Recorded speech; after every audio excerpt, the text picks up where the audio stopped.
Hi everybody! Today we have a Jawa review. Yes. Jawa. Jawa. Wow. So mystical, so amazing. Just kidding, it's not anything special, so. Just gonna review it. Yeah, there's some things I don't like about this figure that we're gonna get into here soon. Yeah, he's from the New Wave.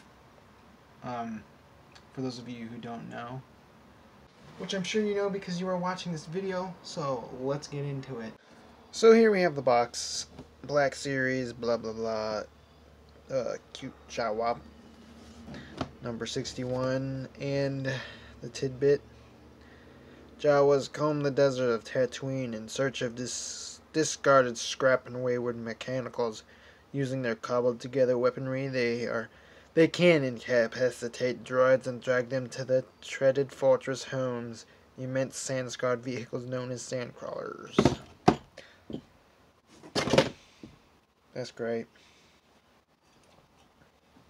So, Jawa.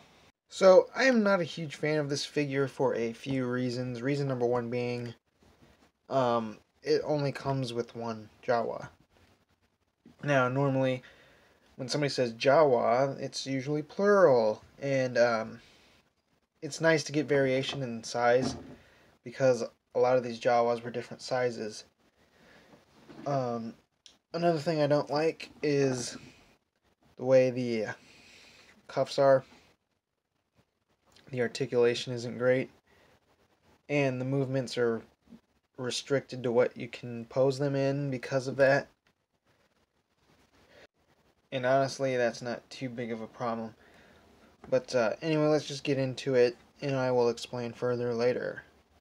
So, first of all, we have the head, which is interesting. This is the first time, to my knowledge, that we have a Jawa that has a legitimate face. Originally, when they were releasing these as the Kenner toys, it was just black plastic with 2 yellow dots. Now it's more like a Tusken Raider with the wrapped face, kind of like the Invisible Man. I think this works really well because it kind of sticks to the theme of Tatooine and the creatures that live there. Now the hood. The hood looks really good, actually. It's rare you get a toy that has a really good looking hood. And it works pretty well. You can see through it in certain spots, and it kind of takes away from the Jawa effect. See what I mean? If you have it posed a certain way, you can see right through it, but that's not too big of a deal. On the articulation, head, not a ton of movement. It's pretty restricted by his bandolier belt. You get the usual shoulder, elbow, wrists get a whole lot of movement, which is both nice, but also, as I'll explain further, is pretty much useless because of these. Moving on, we do have a waist hip joint. It works pretty well. And up the skirt here, we've got feet and some slight movement in the legs. Not a whole lot. He's pretty much made to stand like that because of the way the robe's shaped. Now, while we're talking about the robe, I do want to talk about character design. Character design is great. Most of the colors match, except the whole top half of the body. As you can tell in the torso, it's shiny. None of this lower skirt is. None of the robe is. Now, I don't know if that's because they wanted to have that sandy effect, but I also don't think that looks very well done. I do love the way the bottom of the robe is painted and the way it's shaped as well. The mold is great. It works well. Now, on to accessories. So, first of all, I do want to talk about his, I don't know if you want to call it bandolier belt. There's no bullets on it, but his harness pretty much has a whole lot of detail on it, as you can probably see. It's got gold buttons, it's weathered with a wash, and you can even see a gold buckle in the back. Now here's what always catches my eye as soon as I see this figure.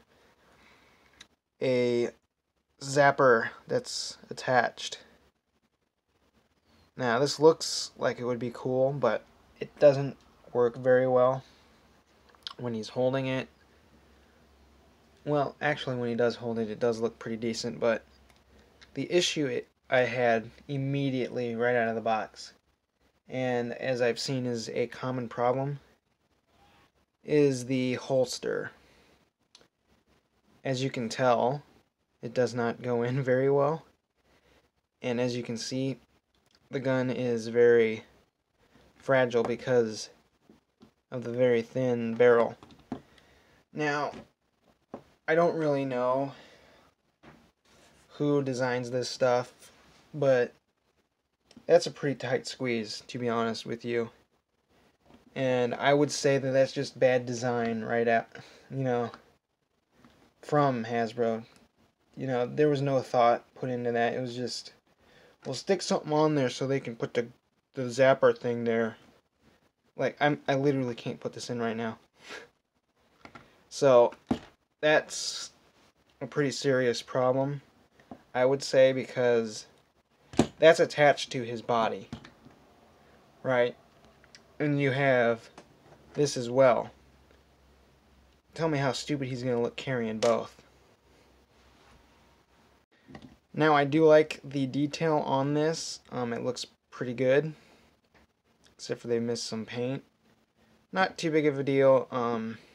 I think it is a nice contrast to the other weapon, which is just a blaster. This is a zapper, I believe. Yeah, because this is attached.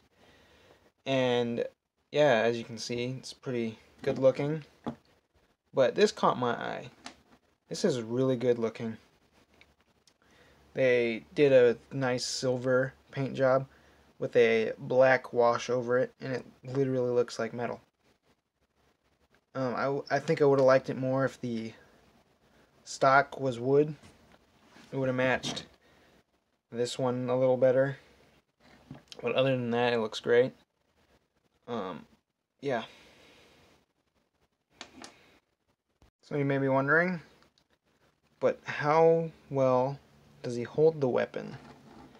So I'm going to go ahead and stick this on here and show you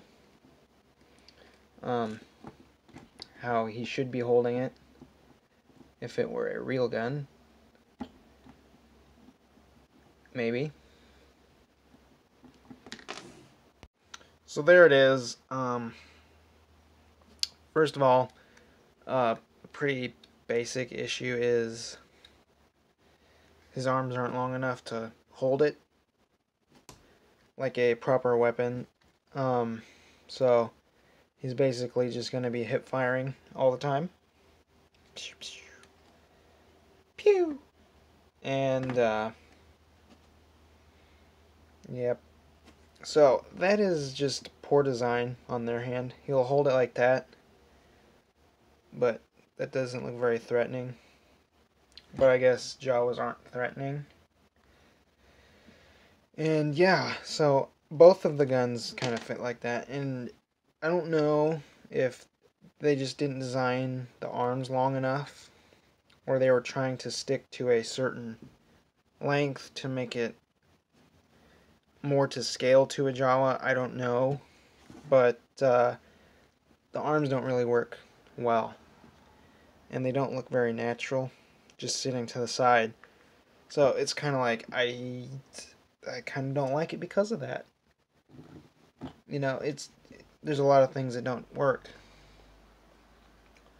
But they did add something interesting. I'm going to kill the lights.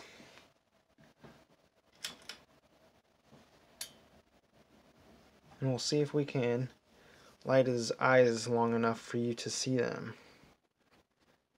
glow in the dark. Blind. And there you go.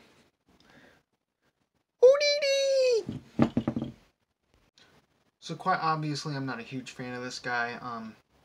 There's a lot of things wrong with it that I don't think they took into account when designing and molding, and you know, there's obviously things I love about it. So that's kind of my view on him. If they would like to release more with varying sizes and different weapons, and maybe a sand crawler as a combo kit, I might spend 60 bucks on that. But as for now, this does do pretty well, standing next to Luke. So I thought the scale was off, but I asked you guys, some of you who watch on Facebook, I asked you, what do you guys think? Is the scale way off? But a lot of them said, oh, some of the Jawas were chest height with Uncle Owen, so obviously I'm wrong. So I do like it, but I think there's a lot of things they could have changed to make it more worth the $20, $25 depending on where you are. And that's just my opinion. Thanks for watching. Like, comment, subscribe.